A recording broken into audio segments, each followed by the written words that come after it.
I never imagined that an old notebook could change my entire life in a single night. My name is Arthur Bennett. I am 78 years old, and for most of my life, I had kept one small black notebook locked inside my desk. It looked worthless. The pages were yellow. The cover was damaged, and most people would have thrown it away without thinking twice. My grandson, Ethan, was visiting me that afternoon when he saw me putting the notebook into a drawer. He laughed and said, "Grandpa, why do you keep this old junk?" I told him it was important to me, but I did not explain why. Later that evening, while cleaning my house, I discovered that Ethan had taken the notebook from my desk and thrown it into a trash bag.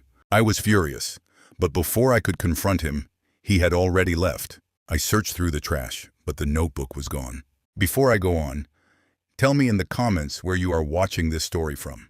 I thought the notebook was lost forever, until my phone rang at exactly 9:47 that night.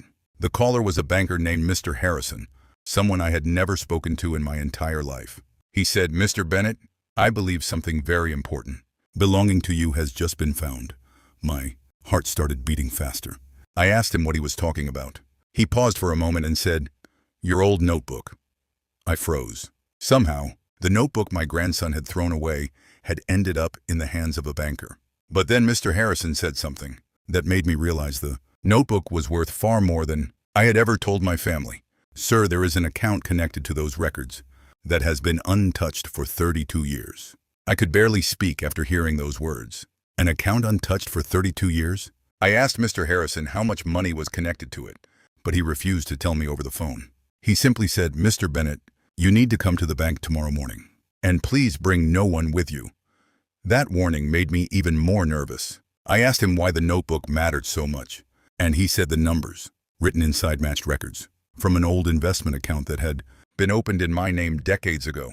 I had completely forgotten about that account because it had been connected to a small business I started when I was young. I thought the business had failed, and everything connected to it had disappeared. But apparently, I had been wrong. Before I continue, tell me in the comments where you are watching this story from. The next morning, I arrived at the bank, and Mr. Harrison personally met me at the entrance. He took me into a private office, closed the door, and placed my old black notebook on the table. I asked him where he had found it.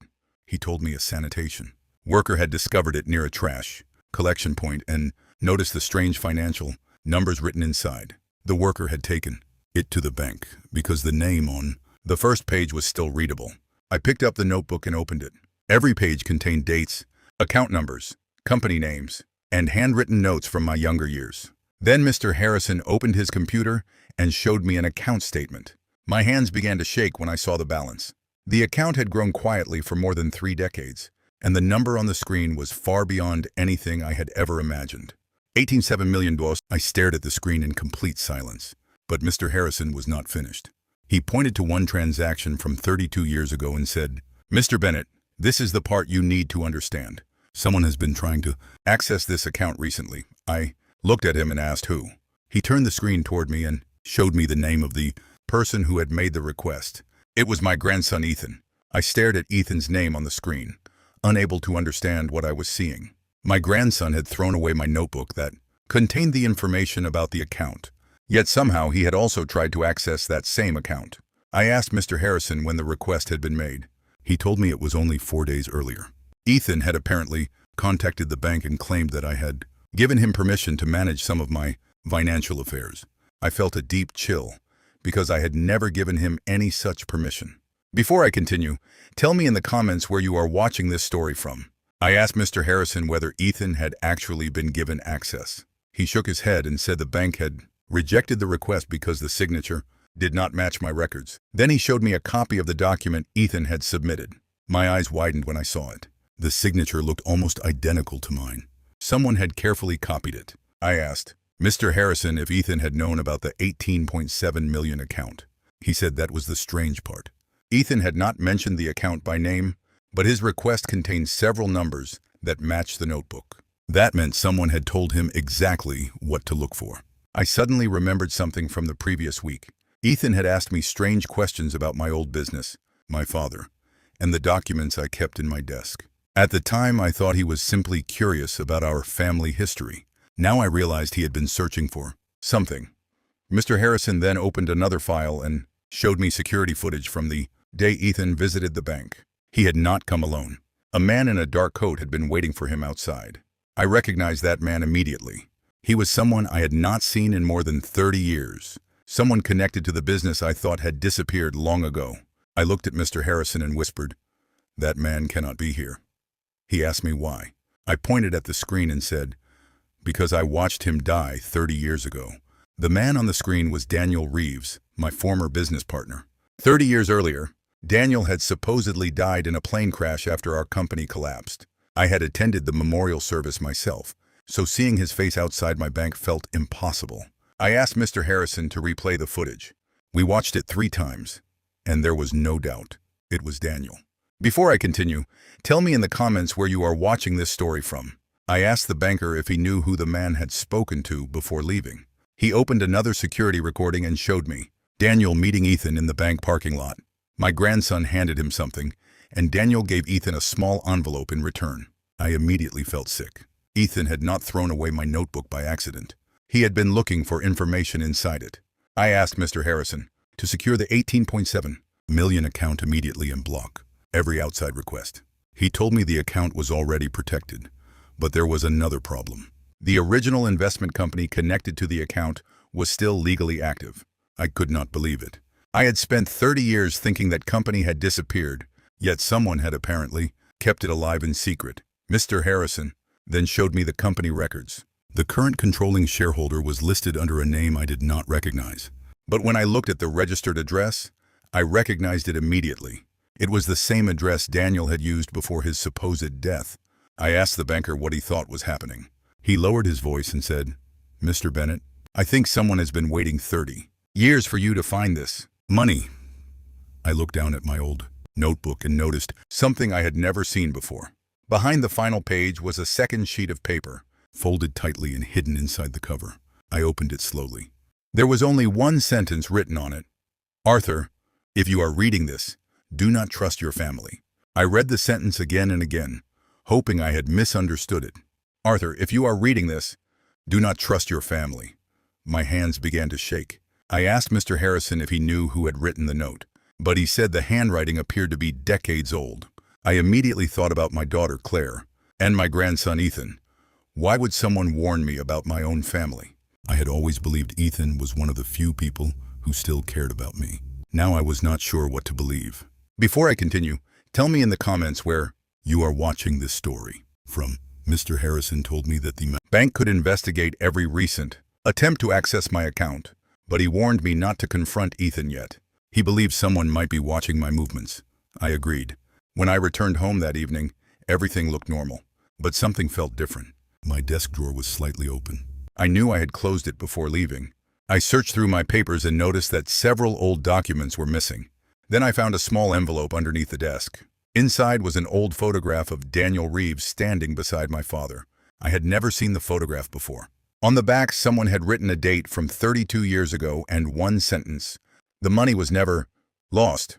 I immediately called Mr. Harrison and told him what I had found. He became silent for several seconds before asking me one question. "Arthur, are you absolutely certain your father never mentioned an investment account to you?" I told him no. My father had died believing our family business had failed completely. But now I was beginning to realize that the collapse might have been a lie. Someone had hidden the money, hidden the company, and possibly even hidden Daniel's death. Then my phone rang. It was Ethan. He sounded nervous and asked me where I had been all day. I told him I had gone to the bank. There was a long silence. Then he whispered, "Grandpa, you should not have gone there." And before I could ask why, he hung up. After Ethan hung up, I sat in my chair for several minutes, staring at the phone.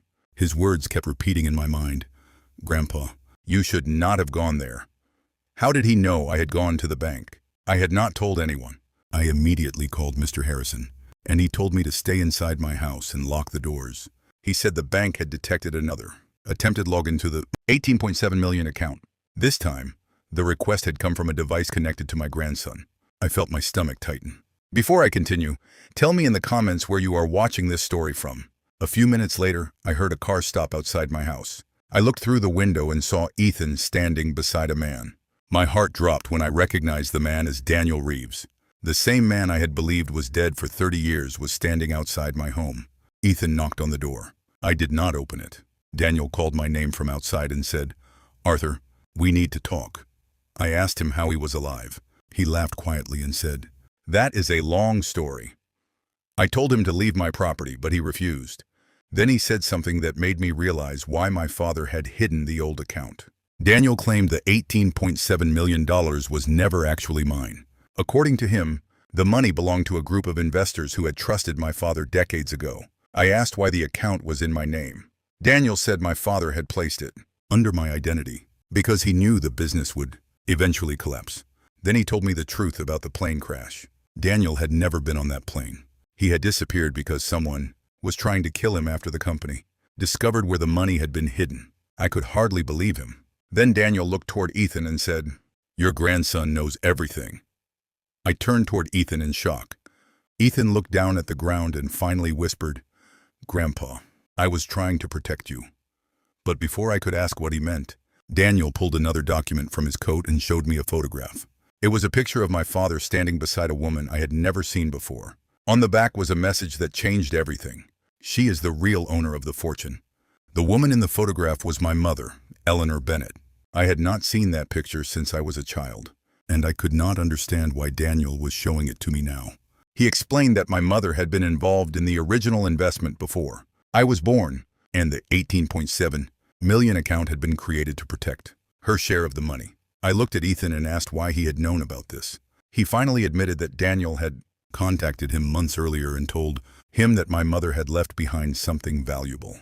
Ethan said he had only wanted to find the truth. But then Daniel convinced him that the money would disappear if I discovered the account myself. Before I continue, tell me in the comments where you are watching this story from. I felt betrayed, but Ethan insisted he had never planned to steal from me. He said he had thrown away the notebook because Daniel told him it contained information that could put me in danger. I asked Daniel why he had waited 30 years to return. He looked at me and said, "Because the person who stole your mother's fortune is still alive." Felt a chill run through me. Daniel handed me another photograph. It showed my mother standing beside my father and another man. I recognized the third man immediately. It was the same banker who had originally managed my father's investments. Daniel said that man had secretly transferred most of the money into accounts controlled by his own family. The $18.7 million account was only one small part of the fortune. There was supposedly much more hidden elsewhere. I asked Daniel where the rest of it was. He pointed toward my old notebook and said, "Your mother left the answer." There. I opened the notebook again and examined every page carefully. On the last page, beneath the faded numbers, I noticed a series of letters that looked meaningless at first. Then I realized they were initials. They matched the names of 3 banks. Daniel leaned closer and whispered, "Arthur, your mother did not leave you a fortune. She left you the key to finding one."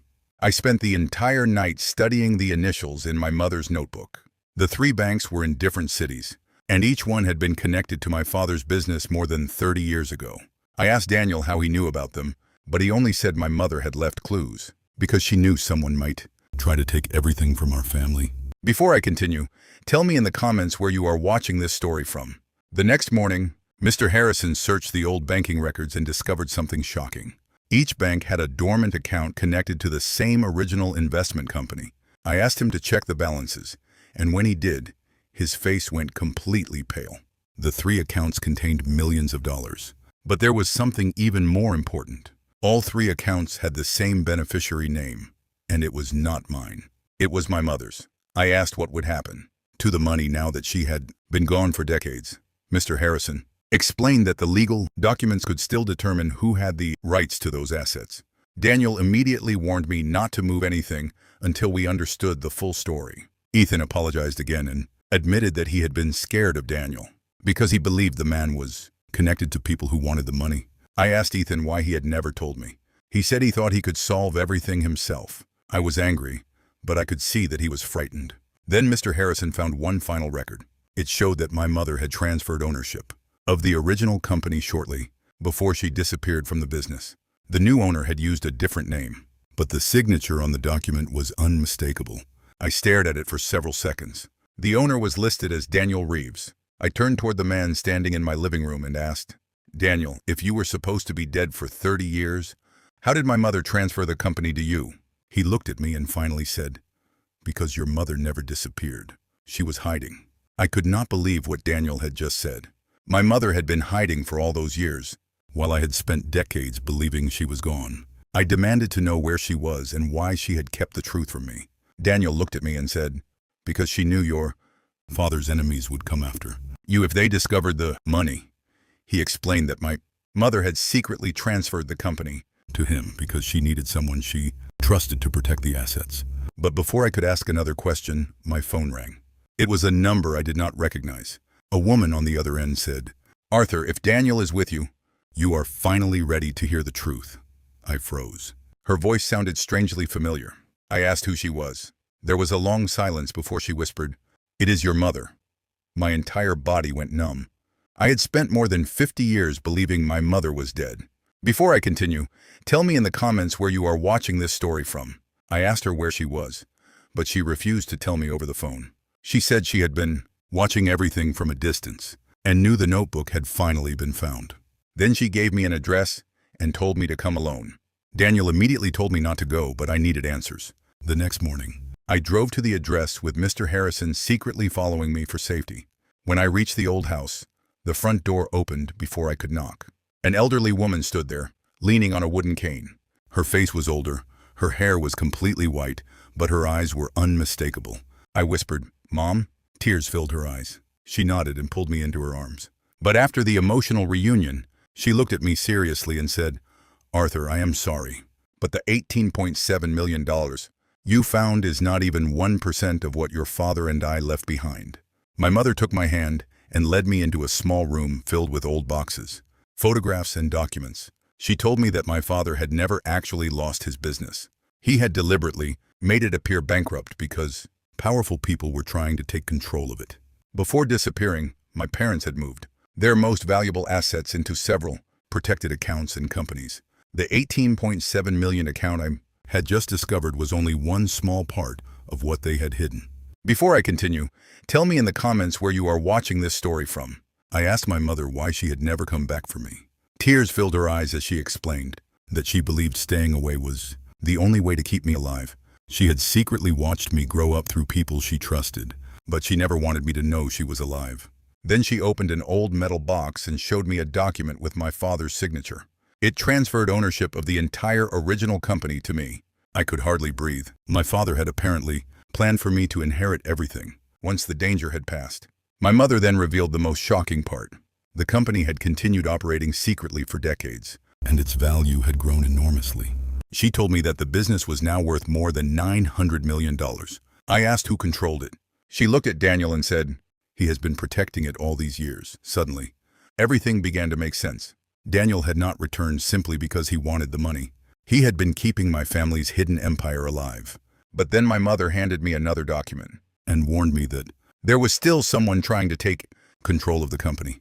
I opened it and saw a name I recognized immediately. It was the name of the banker who had called me the night my grandson threw away my notebook. My mother looked directly into my eyes and said, Arthur, he is the reason I stayed hidden for 30 years. I knew immediately that my mother was talking about Mr. Harrison, the banker who had called me the night Ethan threw away my notebook. I asked her why she believed he was involved. She explained that 30 years ago, Harrison's father had worked closely with the banker who helped manage my parents' hidden assets. According to my mother, that family had spent decades trying to locate the protected accounts and take control of them. Before I continue, tell me in the comments where you are watching this story from. I asked my mother why Mr. Harrison had contacted me if he wanted the money. She said that was exactly what made him dangerous. He needed me to reveal the notebook's information without realizing he was collecting evidence about the hidden accounts. I immediately called Mr. Harrison and told him I had discovered another account. He became unusually nervous and asked me where I had found the information. I gave him a false location. Within an hour, someone attempted to access the account connected to that location. We had caught him. Daniel and my mother had been right. Mr. Harrison was monitoring everything. I contacted the authorities and provided them with the evidence. Ethan also admitted that Mr. Harrison had approached him months earlier and promised him money if he could find the notebook. I felt hurt that my grandson had been involved, but I was relieved he had finally told me the truth. Then my mother revealed one final secret. She said the 900 million company was not the only asset my parents had protected. There was another company, completely unknown to everyone except her and Daniel. Its value had grown for decades and was now estimated at more than $3 billion. She placed the ownership documents in my hands and said, "Arthur, your father built this for you, but now you must decide what you are going to do with it." I held the ownership documents in my hands, but instead of feeling excited, I felt overwhelmed. My parents had spent their entire lives protecting this fortune, and now it was mine. I asked my mother why they had hidden so much wealth from me. She looked at me with tears in her eyes and said, "Because your father believed money should never become the reason a family stops loving each other." Those words stayed with me. Before I continue, tell me in the comments where you are watching this story from. I told my mother that I did not want to repeat the mistakes of the past. I wanted to use the fortune differently. I wanted to protect my family, but I also wanted to help people who had spent their lives struggling without anyone to help them. Daniel agreed and said that was exactly what my father had hoped I would do. Meanwhile, the authorities arrested Mr. Harrison after uncovering evidence that he had been working with people who had tried to access my family's hidden assets for years. Ethan was questioned as well, but because he cooperated and admitted what he had done, he was not charged. He came to me afterward and apologized. He told me he had thrown away my notebook because he was scared and believed Daniel was threatening him. I told him that fear did not excuse what he had done, but I was willing to give him another chance. Then my mother handed me one final envelope. She told me my father had written it decades ago and instructed her to give it to me only when I discovered the entire fortune. I opened it slowly. The first sentence made my eyes fill with tears.